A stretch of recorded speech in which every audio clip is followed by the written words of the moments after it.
Hi, everyone, and welcome to In Sarah's Tent. I'm Nancy, and I have Sandy here with me. Hi, Nancy.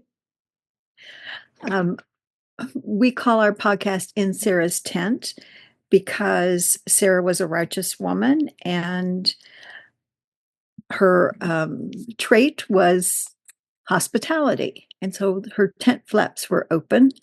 And we've also read in commentary that there was a candle that burned continuously in Sarah's tent.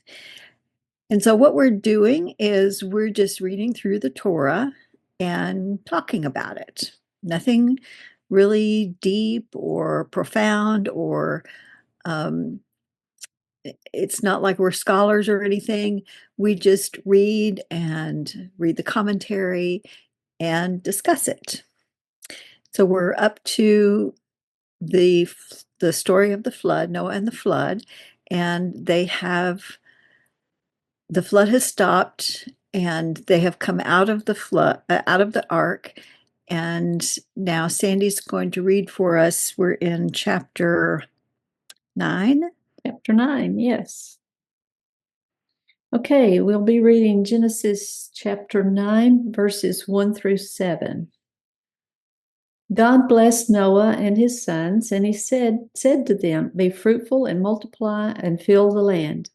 Fear of you and dread of you shall be upon every beast of the earth, and upon every bird of the heavens, and everything that moves on the earth, and in all the fish of the sea.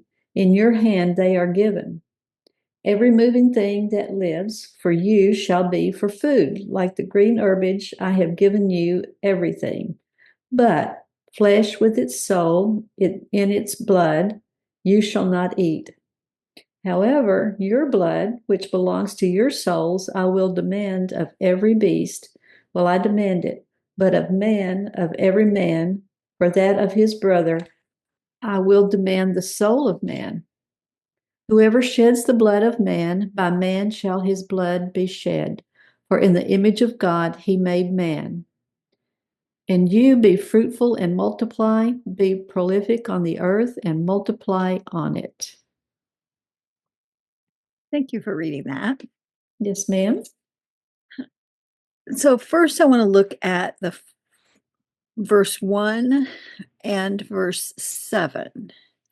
They look like it's just a repeat.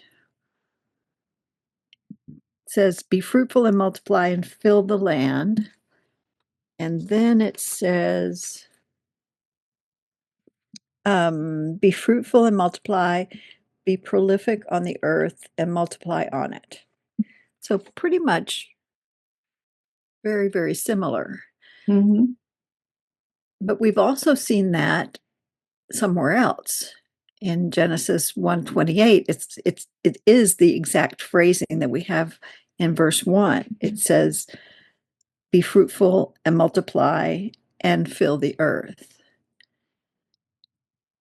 So he seems to be repeating that several times. He does, even in just these 7 verses. This section begins with that and ends with that. So just in these 7 verses, we see that twice now. It We've talked about this in previous episodes, that the story of Noah is very similar to the creation story.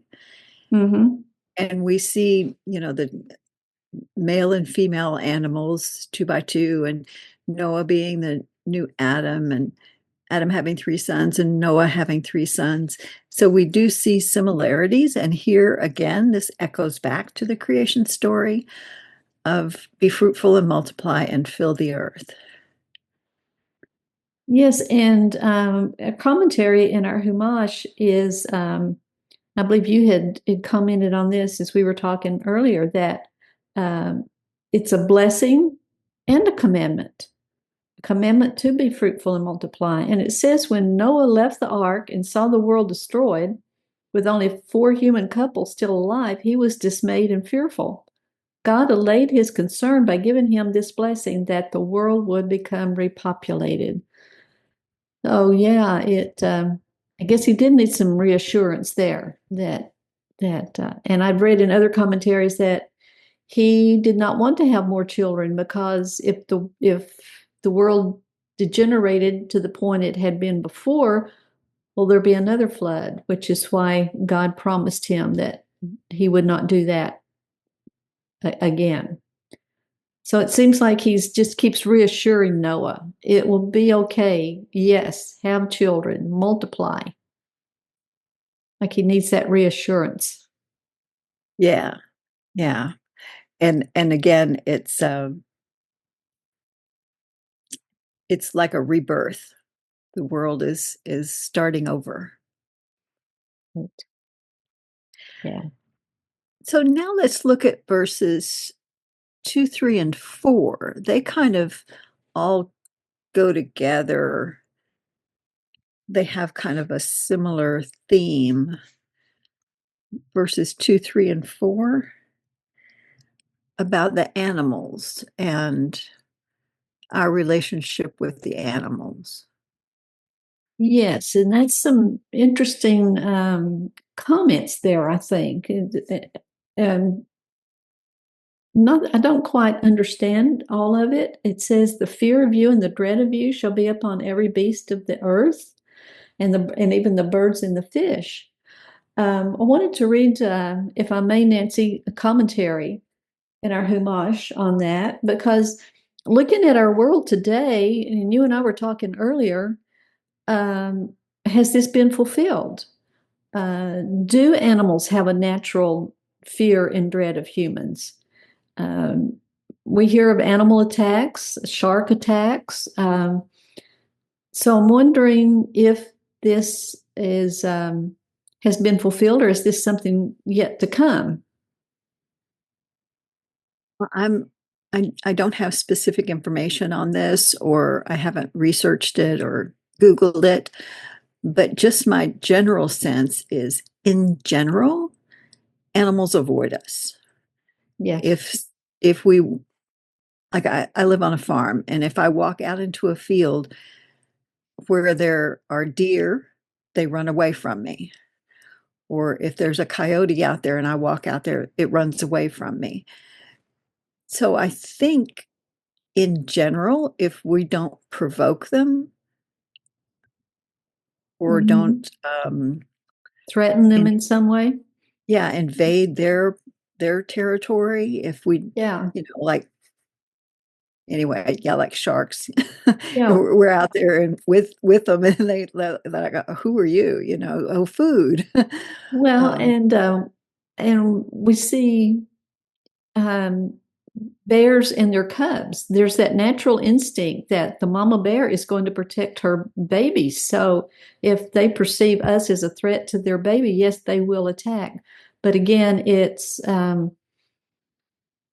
just their natural instinct to protect their young. If we were not, again, invading their space, would it be different? But I would like to read this commentary. I thought it was interesting. It's from the Zohar, and it explains that in man's ideal state, that the image of God in which he was created would be sufficient to frighten animals, which are an infinitely lower order of life. But when the generation of the flood degraded itself and sank to the level of animals, it forfeited this aura.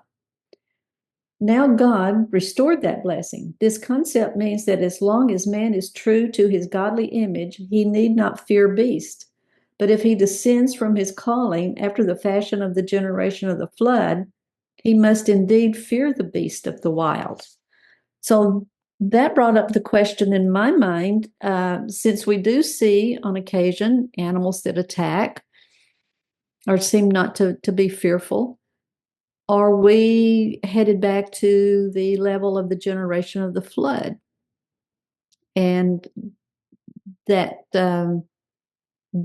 protection that God gave at the beginning, maybe could it be uh, dissipating, maybe, as we don't live up to our calling? Um, yeah. yeah, I think I get what you're saying, that as long as man lives up to the image of God, which he was created in. So we're a hybrid creature. And if we rise to the towards the image of God, the more the animals will fear and dread or avoid or whatever the exact wording is. But if we stoop lower and become more like the animals, then they're not going to see us as any different. And maybe in some cases that's happening. Yes. Like you said, we can't we see in general, like you said earlier, in general, there is this natural animals wild animals, when we've got our pets that are domesticated and all of that, but the wild animals, generally speaking, will leave us alone if we will leave them alone. But as we were talking about this, I'm reminded of when the children of Israel are on the verge of going into the land. God tells them they won't take the land all at one time. It will be bit by bit by bit. He won't wipe out all the inhabitants that are there all at once, lest the wild animals take over. And so it's almost like, okay, what's happening there? If this dread of humans has been restored, then what does that mean when he says the wild animals would take over if they came into the land and all the other humans were gone? Don't have an answer, but I just happened to think of that. Yeah, the way I understand that is if Hashem got rid of all of the the inhabitants of the land at the same time, the Israelites would not be able to move in quick enough, and the animals would retake their natural habitats. So I don't think it has to do with the dread of humans. I think that it's just that the animals will move back in because the Israelites would not be fast enough Okay. move in and settle. So that's why they were going bit by bit. Yeah. Okay. I like when we see connections in other parts of the Torah. That hey, how does this piece fit with the piece we just studied? Yeah, can lead us into some interesting thought processes. And when we read together, because we read every week together, it's nice to say, oh, that word, I remember that word from a couple of weeks ago or a couple of months ago, and we look back and try to see if they're being used in the same way. So yes. But there's more about animals here, right? In 2, 3, and 4. So now we're getting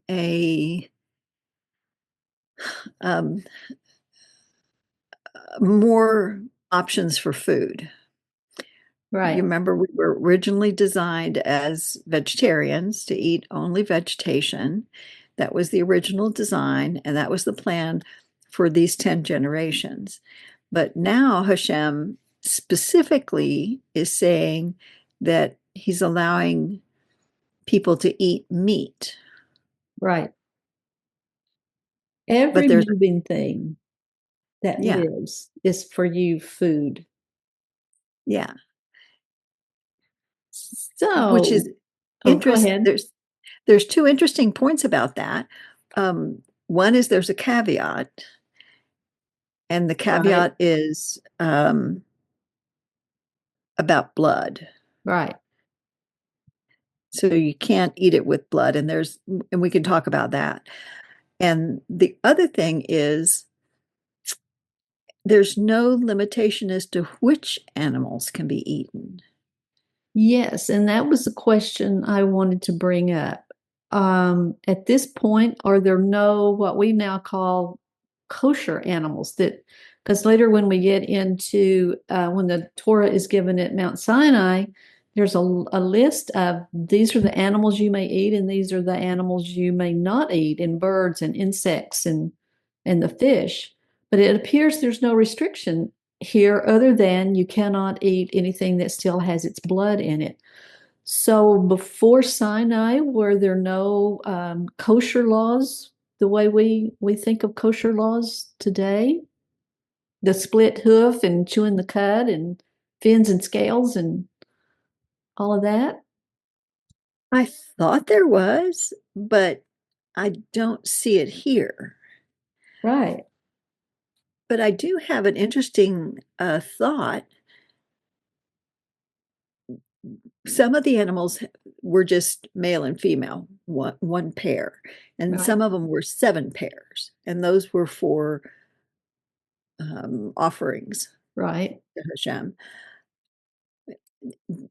Noah and his family can't eat of the one-paired animals because then there wouldn't be anybody to make any more babies. True, but at this point, they're still at that point they were still in the ark, and they had not been given permission to eat the animals anyway. See, they were right when they were in the ark. They would still have been under the command, You so to can't eat speak, meat, to eat vegetation. right? So I don't But think they would have been eating the animals but anyway. now, but I'm talking about now. Oh, I Now thought that you said they're when they out. were in the ark. Oh, I'm sorry. Sorry, maybe I misspoke. I do that sometimes. Um, but now they Yes, had yeah. some of the animals were just one pair, and some of Oh, the got animals it. were Okay. 7 pairs. Yes.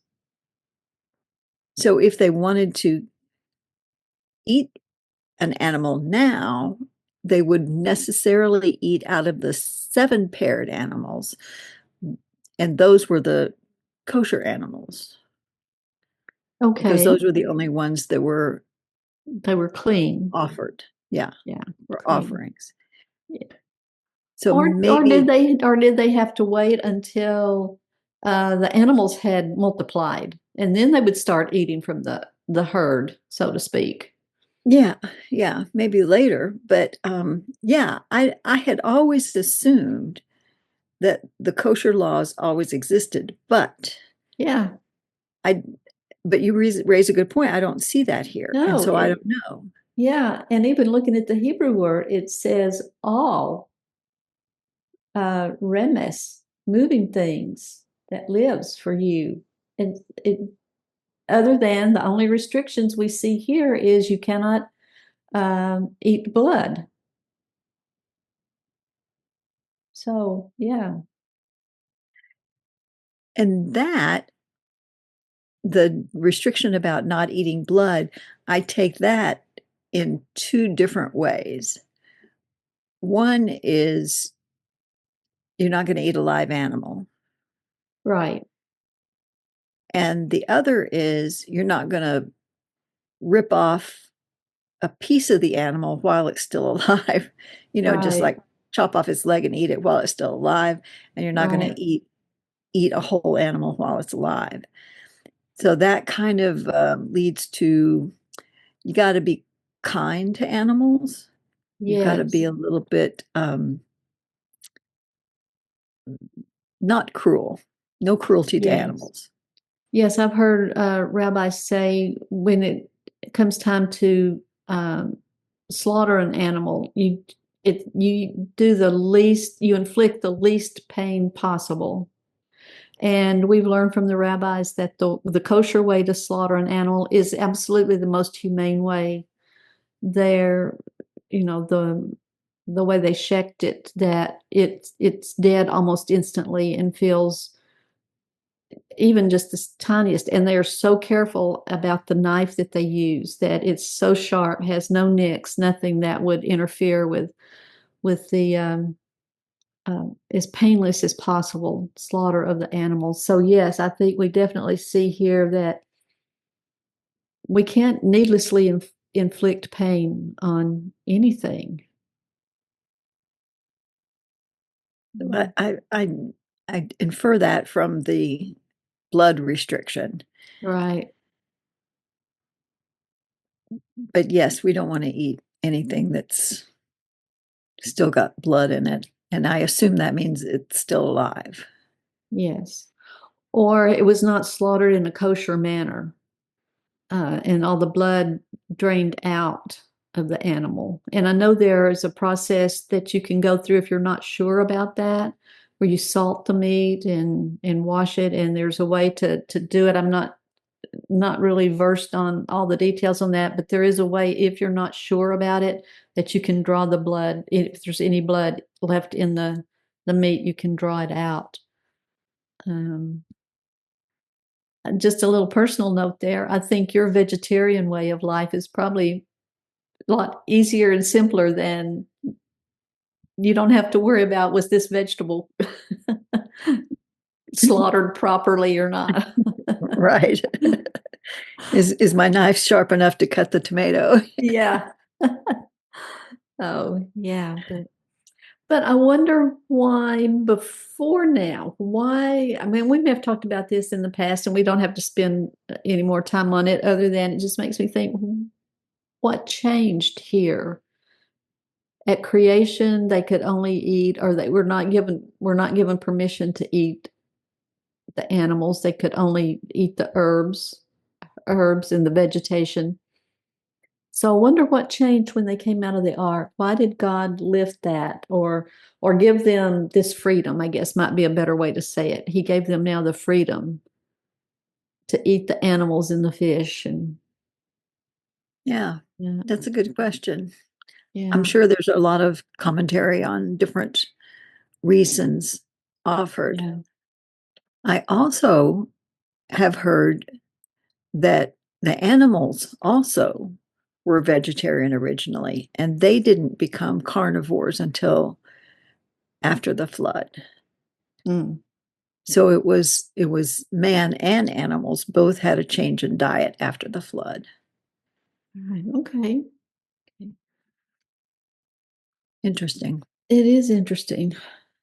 Um, but about the restriction on no blood, the reason being, life is in the blood. Yes. But with it says that soul is in its blood.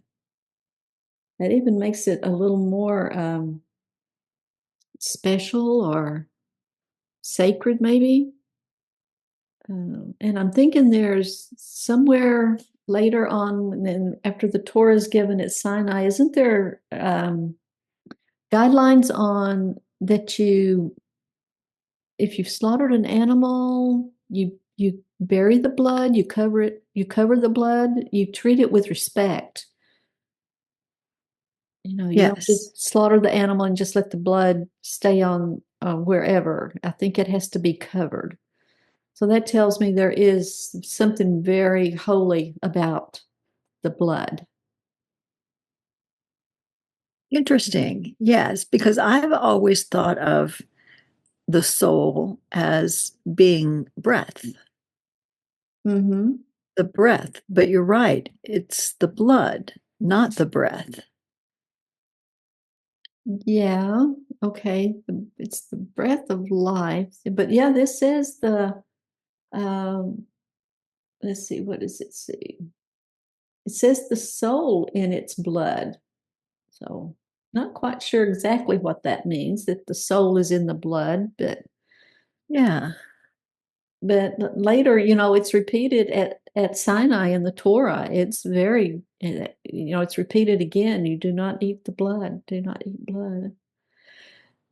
And blood is used, in the sacrifices, in the offerings. They take the blood and especially on the Day of Atonement, they sprinkle the blood toward the altar, and it brings atonement, in a sense, maybe it brings life. It brings life by bringing atonement.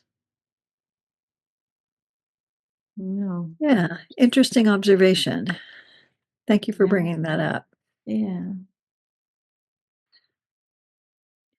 And then verses 5 and 6, it kind of talks about the sanctity of human life and what happens if a person kills another person and the consequences of that. It elevates us yet again above the animals. And yeah. Yes, I think verses 5 and 6 are very interesting. Well, there's a lot packed into just these 7 verses, but Yes. because of the relationship between man and animal and being in the image of God and how we're supposed to treat animals now that we can eat them. And then 5 and 6 is how man and man relate to each other. And if a person is killed accidentally or is killed on purpose or killed by an animal, I mean, it, it makes me wonder if is this the first time that man or people are hearing you shouldn't kill? Did Cain not have that? Or is that one of those things that's just part of our DNA? It's something in us that we just without being told, do we know we shouldn't kill another human? But if you read 5 and 6, it's pretty specific as, don't, if you kill somebody, this is what's going to happen. Right. But my thought was, do you have to teach somebody that it's wrong to kill, or do we just innately know that we shouldn't do that? Thinking back about Cain, he had suffered the consequences of that. And then isn't it Lamech that he kills somebody? I forget who he kills, and he's concerned about his punishment. So he evidently knew that there would be consequences to killing another human. I'm not sure if I've got that person right, but I think it was Lamech. And I think he killed Cain, is what it doesn't That's say that he killed right. Cain, but I think Yes. that's the. Yes. You're right. And he was concerned what his punishment was going to be. So somehow they had knew the idea that we shouldn't that should not it should just be innate in us that we don't kill each other. Well, it should be. Should And be, yes. maybe Hashem decided it wasn't clear enough, and so he was going to add this little bit of information here that that you shouldn't Yeah. kill your brother. And if you do, this is what's going to happen. I like the phrase in verse 5, your blood, which belongs to your soul. That's an interesting phrase. The blood belongs to your soul. I will demand of every beast. So does that mean if an animal kills a human, there will be consequences to that beast? That's the impression that I'm getting, that Yeah. if a person is killed by an animal, something in happens to that animal. I don't know um, if other people are supposed to kill that animal or if it would naturally have consequences that Hashem would make sure that it was that his deed was reckoned with. Well, you bring up a good point there. If because it's later, I think I'm trying to think, is it in Exodus or Leviticus where we're getting all the different laws about responsibility, or like put a a rail around the roof of your house and don't leave a pit uncovered and all of those things where we do have responsibility. And I think there is something that uses the ox as an example. And if it gores somebody, especially if the owner of it has been warned that your animal is violent, then yes, the ox is killed also. Even though the oxen may have just been reacting on its instincts, it still has to be killed. So maybe on some level, some way, animals are held accountable when they do that. When they don't have the fear and the dread of humans. Yeah. And maybe that's for their protection that God put that in them. Yeah. Yeah. Yeah. Yeah. But then there's also if the person is killed accidentally, unintentionally, or and they're still responsible for it. And if the person does it on purpose, then they're responsible. The courts get involved if the person actually intentionally murders somebody. Exactly. And if it's accidental, then they set up later the cities of refuge. So Hashem does understand that we can accidentally kill somebody. It was never our intent. You know, we can get into a car accident today, and God forbid somebody is killed. You know, it wasn't. We didn't intend to do it, and so he set up in His mercy and His kindness. There is judgment, but there is also mercy in there too, to protect. Okay. Yeah, so very interesting verses 5 and 6. And also it gives us the reason. Yes. Again, because man is made in the image of God. Exactly. Yeah. B'Tselem Elohim.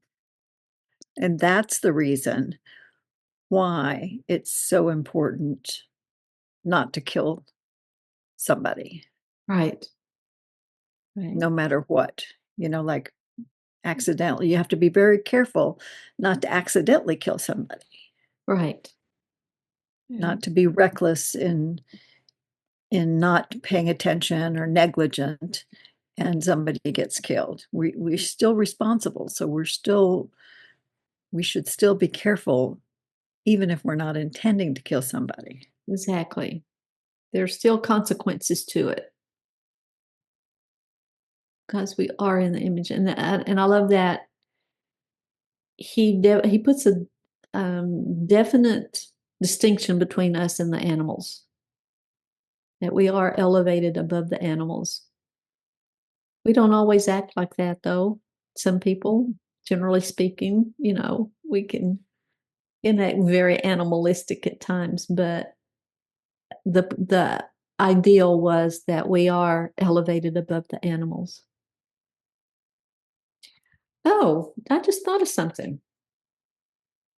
And this is just right now, just off the very top of my head, could it be that he gave them permission to eat the animals as a way to elevate animals? Because we've talked about when you've got a blade of grass and the cow eats the blade of grass, it elevates that blade of grass. And then when we slaughter that animal in the proper way and do everything the right way and we consume it, we elevate it also. So I don't know. That just occurred to me. Maybe that was a way that these animals that's way above my pay grade, but maybe that's a way that they can be elevated. Yeah, that might be a reason why we're allowed to do that, is to elevate the animals. Yeah. Yeah, maybe so. And if Makes Rod sense. listens to this and he wants to edit that out, feel free to edit that out.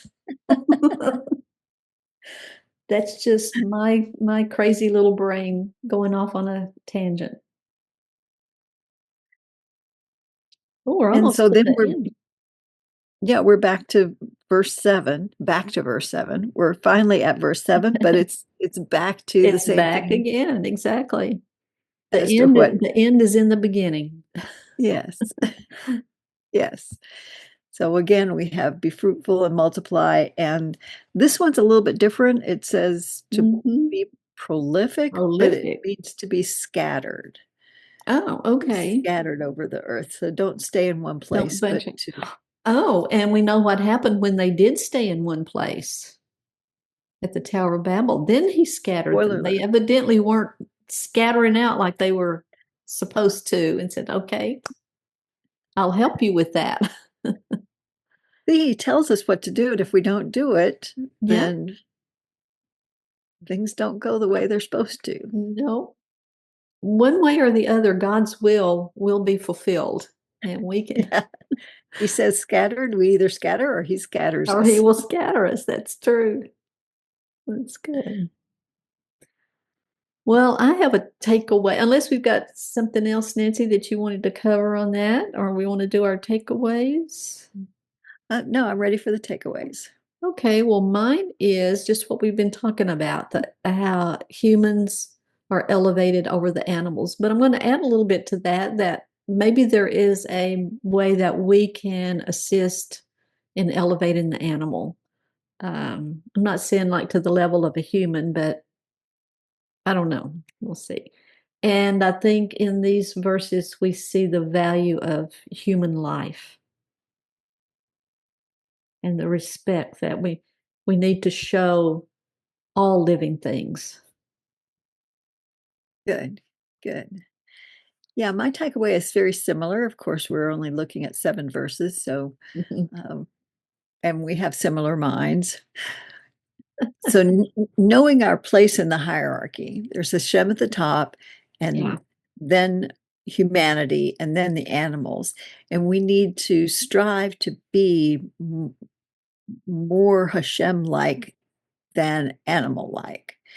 And you're saying bring the animals up with us, to yeah, bring the animals up, to elevate them. yeah.